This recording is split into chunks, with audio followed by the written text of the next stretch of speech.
అందరికీ నమస్కారం. అందరూ ఎలా ఉన్నారు? నేనైతే బాగున్నాను. మీరు కూడా బాగున్నారని ఆశిస్తూ ఉన్నాను. ఈ వేసవి కాలం మనం ఎక్కువగా చల్లటి పదార్థాలు, చల్లటి నీరు తాగడానికి ఎంతో ఎక్కువగా ఇష్టపడుతూ ఉంటాం.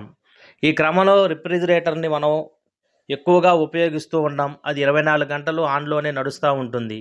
ఈ రిఫ్రిజిరేటరు మనం కొన్ని జాగ్రత్తలు తీసుకోకపోతే చానా ప్రమాదాన్ని ఎదుర్కోవాల్సి వస్తుంది.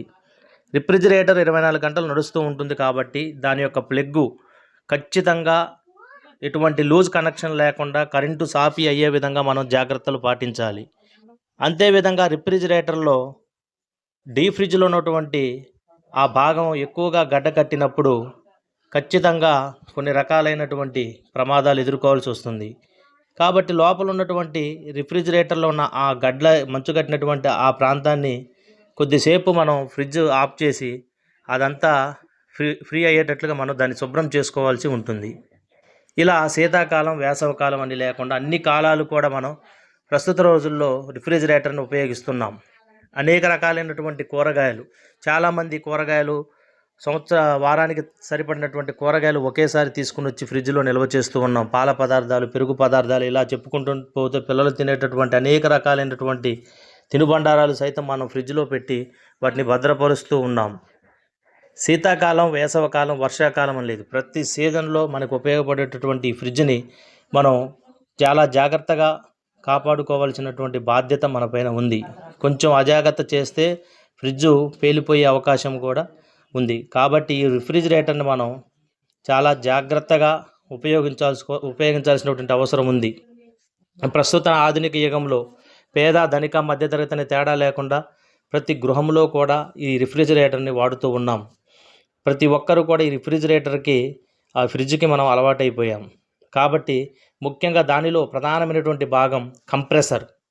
ఈ కంప్రెసరు యూనిట్ వెనక భాగంలో ఉంటుంది. పంపు, మోటార్‌ను కలిగినటువంటి కాయిల్ ద్వారా శీతలీకరణ వాయువును నెట్టివేస్తూ ఉంటుంది. ఈ వాయువు చల్లబడి ద్రవంగా మారినప్పుడు అది రిఫ్రిజిరేటర్ యూనిట్ నుండి వేడిని గ్రహిస్తూ ఉంది. లోపల ఉన్న వస్తువును చల్లగా ఉంచడంతో సహాయపడుతుంది. కాబట్టి కొన్నిసార్లు రిఫ్రిజిరేటర్ వెనక భాగం చాలా వేడిగా మారుతుంది. ఎందుకంటే రిఫ్రిజిరెంట్ కంప్రెసర్ ద్వారా రన్ అవుతుంది. రిఫ్రిజిరేటర్‌లో కరెంటు హెచ్చు తగ్గులు వంటివి లేకుండా సమానంగా కరెంటు పాస్ అయ్యే విధంగా ఎటువంటి లూజ్ కలెక్షన్ లేకుండా చూసుకోవాలి. ఇంకా వేసవి కాలంలో ఆయా కాలాలకు అనుగుణంగా లోపట 1 నుంచి 9 వరకు అట్లా మనం చల్లదనాన్ని పెంచేటటువంటి ఆ సెట్టింగ్స్‌ని వర్షాకాలం ఒక రకంగా, వేసవికాలం ఒక రకంగా అట్లా కాలానుగుణంగా మనం లోపల చల్లదనాన్ని పెంచేటటువంటి ఆ సెట్టింగ్స్‌ని మనం చేంజ్ చేసుకుంటూ ఉండాలి. వేసవి కాలంలో 7 పాయింట్ల వరకు మనం లోపల చల్లదనం ఉండేటట్లుగా సెట్ చేసుకుంటే చాలా మంచిది. ఇంకా రిఫ్రిజిరేటర్‌ని 7, 8 సంవత్సరాల నుంచి మనం వాడుతూ ఉన్నట్టయితే ఎక్కువ కాలం వాడకపోవడమే మంచిది. పాతబడినటువంటి ఫ్రిడ్జులు అలాంటివి వాటి స్థానంలో కొత్తవి తీసుకోవడం చాలా మంచిది. అటు వల్ల ఎప్పుడైనా ప్రమాదం జరిగే అవకాశం ఉంటుంది. ఇంకా ప్రస్తుత వాతావరణం చాలా చల్లగా లేదా వేడిగా ఉండటం ఇలా మనం ఉన్నటువంటి ఉష్ణోగ్రతను బట్టి వాటి యొక్క మీడియాని మనం సరిచేస్తూ ఉండాలి. చలికాలంలో చాలామంది ఫ్రిడ్జ్‌ను పూర్తిగా ఆఫ్ చేస్తారు. ఇది ఇట్లా ఎప్పుడు చేయకూడదు. ఆ సమయంలో ఫ్రిడ్జ్ కనీసం 2 పాయింట్, 3 పాయింట్ల వరకు పెట్టి నడిపించాలి. అంతేకాకుండా వర్షాకాలంలో కూడా అదే ఉష్ణోగ్రతను ఉంచుకోవాలి. రిఫ్రిజిరేటర్ యొక్క ఉష్ణోగ్రత సరైన సంఖ్యను సెట్ చేయకపోతే దానిలో నిల్వ చేసినటువంటి ఆహారం చెడిపోయే అవకాశం ఉంటుంది.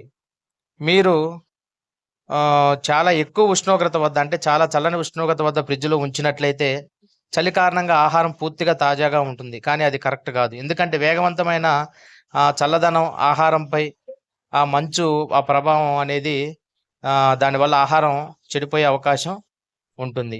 ఈ విధంగా మనం రిఫ్రిజిరేటర్‌ని మెయింటైన్ చేసుకుంటూ ఉన్నట్లయితే అది ఎక్కువ కాలం మన్నిక అవుతుంది. ఫ్రిడ్జు పేలిపోకుండా అది చక్కగా పనిచేస్తూ ఉంటుంది. కాబట్టి ఆయా సీజన్స్‌కి అనుగుణంగా వాటి లోపల సెట్టింగ్స్ సరిచేస్తూ కరెంటు సక్రమంగా పాస్ అయ్యేటట్టు చూసుకోవాలి. డీప్ ఫ్రిడ్జ్‌లో మంచు గడ్డ కట్టకుండా ఎప్పుడు గూడా దాన్ని మనం క్లియర్ చేస్తూ ఉండాలి. తర్వాత డోర్ ఓపెన్ చేసి అలానే ఉంచకూడదు. కనీసం 10 డేస్‌కి ఒకసారైనా లోపల ఆ భాగాలన్నీ గూడా మంచి క్లాత్ తీసుకొని శుభ్రపరుస్తూ మన కూరగాయలు కానీ తినుబండారాలు అవన్నీ కూడా జాగ్రత్తగా భద్రపరచుకోవచ్చు. ఈ విధంగా రిఫ్రిజిరేటర్ని మనం ఒక కండిషన్లో పెట్టడం ద్వారా అది ఎక్కువ కాలం మన్నికగా ఉంటుంది. కాబట్టి ఈ యొక్క 4 అంశాల ద్వారా మనం రిఫ్రిజిరేటర్ పేలిపోకుండా జాగ్రత్తగా ఉండాలి. ఏదైనా చిన్న సమస్య వచ్చినప్పుడు ఖచ్చితంగా వెంటనే ఎలక్ట్రీషియన్‌కి చూపించి ఆ సమస్యను వెంటనే క్లియర్ చేసుకోవాలి. అదండి. ఈ యొక్క అంశం మీకు నచ్చినట్లయితే దయచేసి లైక్ చేయండి, సబ్స్క్రైబ్ చేయండి. మా యొక్క ఛానల్‌ని ఆదరిస్తున్నందుకు, ప్రోత్సహిస్తున్నందుకు ప్రతి ఒక్కరికి కూడా నా హృదయపూర్వక ధన్యవాదాలు.